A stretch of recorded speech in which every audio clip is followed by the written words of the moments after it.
Clear कर देना चाहती हूँ।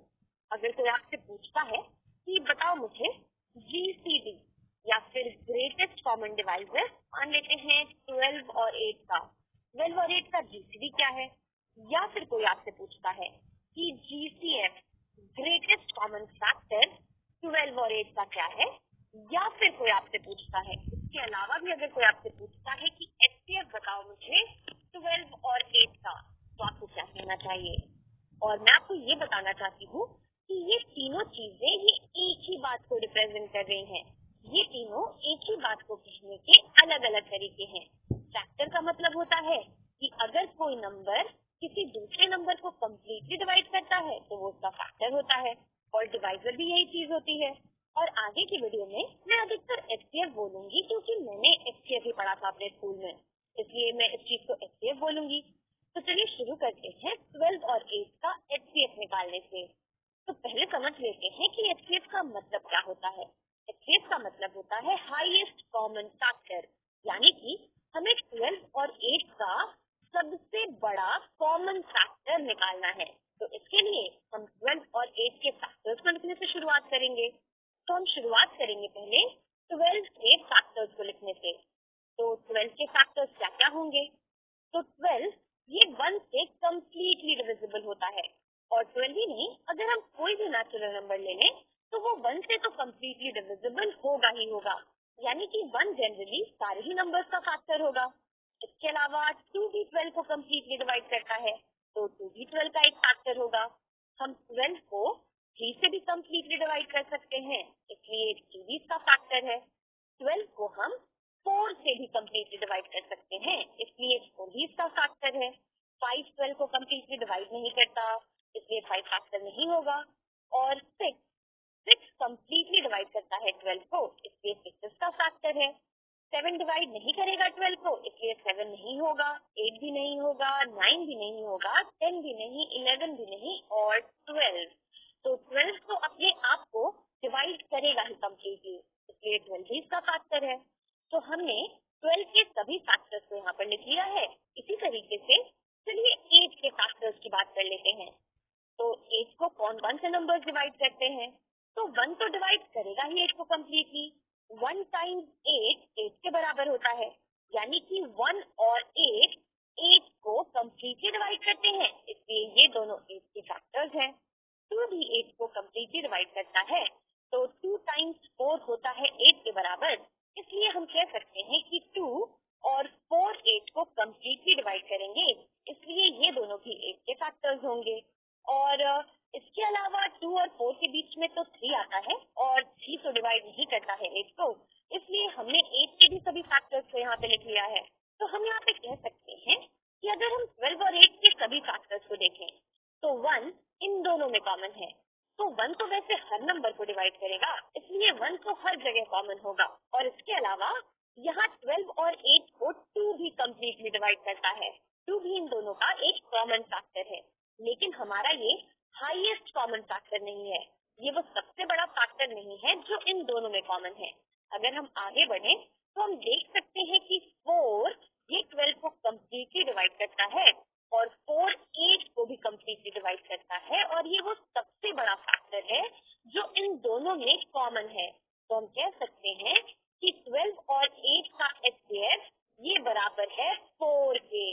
चलिए अब दूसरा सवाल बनाते हैं। अब मान लेते हैं कि हमें निकालना है एचसीएफ। अगर हमें एचसीएफ निकालना है, मान लेते हैं 25 और 20 का, तो अब इसके लिए हमें क्या करना होगा।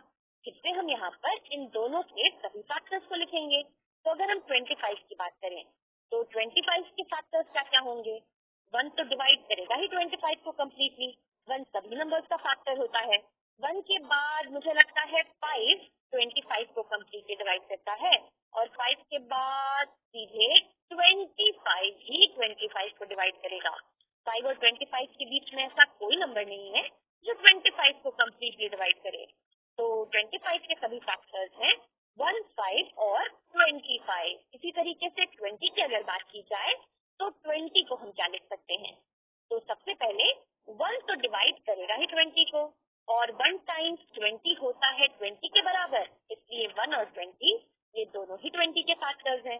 इसी तरीके से 2 भी डिवाइड करता है 20 को, 2 जाता है 20 में 10 टाइम, इसलिए हम कह सकते हैं कि 2 और 10 इसके फैक्टर्स हैं।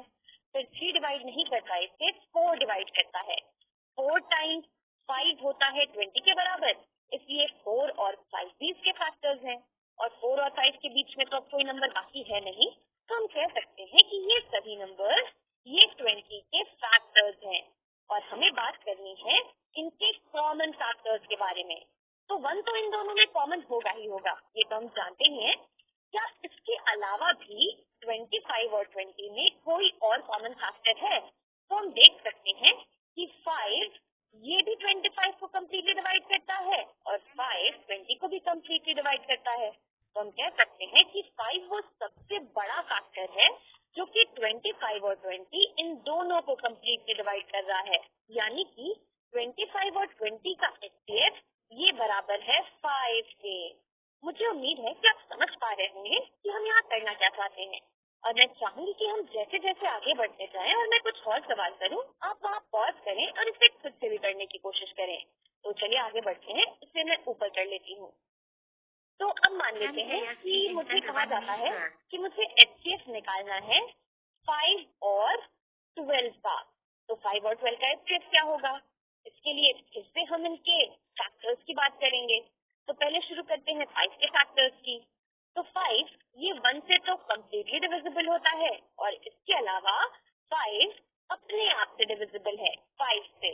तो 5 के सिर्फ 2 फैक्टर्स हैं, 1 और 5, और ये तो होना ही था क्योंकि 5 एक प्राइम नंबर है, और प्राइम नंबर वही नंबर्स होते हैं जो कि सिर्फ और सिर्फ अपने आप से और 1 से डिविजिबल हो, और 5 हमारा प्राइम नंबर है, इसलिए ये 1 से और अपने आप से डिविजिबल है। तो अब बात करते हैं 12 की। तो 12 के फैक्टर्स क्या क्या होंगे?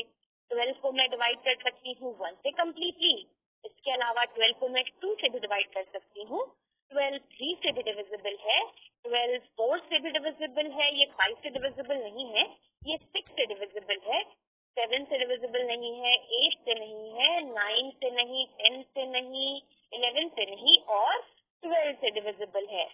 तो 5 और 12 का एचसीएफ वो सबसे बड़ा फैक्टर होगा जो इन दोनों में कॉमन होगा। तो हम यहाँ पे देख सकते हैं कि 5 तो 12 के फैक्टर्स में है नहीं, और इसके अलावा सिर्फ 1 बचता है हमारे पास जो कि इन दोनों में कॉमन है, यानी कि 5 और 12 इनका हाईएस्ट कॉमन फैक्टर ये 1 के बराबर है। और मैं यहाँ पर आपको एक चीज और बताना चाहूंगी, जब भी कभी दो नंबर्स का एचसीएफ 1 के बराबर होता है तो हम उन नंबर्स को रिलेटिव प्राइम बोलते हैं। और उन्हें रिलेटिव प्राइम हम क्यों बोलते हैं? क्योंकि उन दोनों नंबर्स में कोई भी कॉमन फैक्टर नहीं होता है 1 के अलावा। और अगर हम प्राइम नंबर्स की बात करें तो दो प्राइम नंबर्स में भी 1 के अलावा कोई कॉमन फैक्टर नहीं होगा, क्योंकि हर प्राइम नंबर अपने आप से और 1 से डिविजिबल होता है। इसलिए अगर हम एचसीएफ की बात करते हैं तो अगर दो नंबर्स का एचसीएफ 1 के बराबर होता है तो हम उन नंबर्स को रिलेटिव प्राइम्स बोलते हैं। चलिए आगे बढ़ा जाए और एक आखिरी सवाल और बना लेते हैं। तो अगर मुझे कहा जाता है, अगर मुझे एचसीएफ निकालने को कहा जाता है 6 और 18 का, तो ये कितना होगा? और इसके लिए पहले हम 6 के फैक्टर्स से शुरुआत कर लेते हैं। तो 6 के फैक्टर्स होंगे, 6 डिविजिबल है 1 से, 6 डिविजिबल है कम्प्लीटली 2 से, ये डिविजिबल है 3 से, 4 से डिविजिबल नहीं है, 5 से नहीं है, और ये डिविजिबल है 6 से। इसी तरीके से अगर हम बात करते हैं 18 की, तो 18 को हम क्या लिख सकते हैं? तो 18 को हम लिख सकते हैं 1 टाइम्स 18, ये दोनों 18 के फैक्टर्स हैं। फिर 18 2 से भी कम्प्लीटली डिविजिबल है, 18 को मैं लिख सकती हूँ 2 टाइम्स 9 के बराबर, ये दोनों 18 के फैक्टर्स हैं। फिर 3 भी 18 को कम्प्लीटली डिवाइड करता है, 3 टाइम्स 6 होता है 18 के बराबर, और 3 और 6 के बीच में आता है 4 और 5 जो कि 18 को कम्प्लीटली डिवाइड नहीं करता है। तो हम कह सकते हैं कि 18 के सभी फैक्टर्स यही हैं। तो अब हमें पता लगाना है कि इन सभी फैक्टर्स में से कौन सा हमारा हाईएस्ट कॉमन फैक्टर है। तो 1 तो हमारा एज यूजुअल फैक्टर होगा ही होगा, यहाँ पर 2 भी हमारा फैक्टर है, 3 भी एक कॉमन फैक्टर है, और यहाँ 6 हमारा सबसे बड़ा कॉमन फैक्टर है, 6 हमारा एचसीएफ है। तो यहाँ पे हम देख सकते हैं कि 6 और 18 का HCF 6 के बराबर ही है। और यहाँ पर चौंकने वाली कोई बात नहीं है, क्योंकि हम जानते हैं कि 18 ये 6 का मल्टीपल है, यानी कि 6 अपने आप को तो डिवाइड करेगा ही करेगा और ये 18 को भी कंप्लीटली डिवाइड करेगा। इसलिए 6 वो सबसे बड़ा नंबर है जो कि 6 और 18 दोनों को कंप्लीटली डिवाइड करता है, इसलिए ये इसका HCF है।